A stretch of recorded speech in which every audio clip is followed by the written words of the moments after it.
প্রত্যেকটা মানুষের ক্ষেত্রে চাওয়া পাওয়া, পছন্দ অপছন্দ, ইনফ্যাক্ট তার বেড়ে ওঠা সমস্ত তো আলাদা। জিনিসপত্র তার ক্যারেক্টারকে তৈরি করে। একই জিনিস সব ক্যারেক্টারের সঙ্গে যাবে না।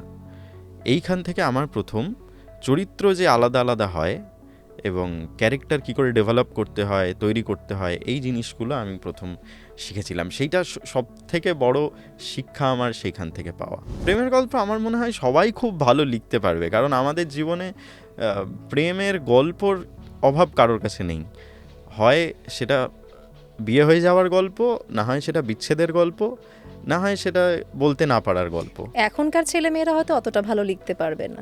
এখনকার আবার তার হয়তো স্রোত আলাদা, তার প্রবাহ আলাদা, অন্য কোনো বিষয় আছে এখন, হয়তো আমি সেইটা ততটা জানি না।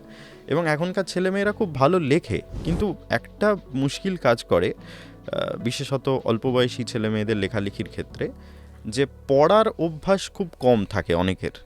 এবং পড়ার অভ্যাসটা কম হলে না, হয়তো তুমি প্লট খুব সুন্দর ভাবতে পারছো, বাক্য খুব সুন্দর গঠন করতে পারছো, কিন্তু একটা গল্পকে কি করে ঠিক রাস্তায় নিয়ে যেতে হয়, কি করে গল্পটাকে তোমার মানে বশে আনতে হয়, সেটা তুমি ভালো লেখা না পড়লে বুঝতে হারিয়ে পারবে না। যাবে একটা জায়গায়।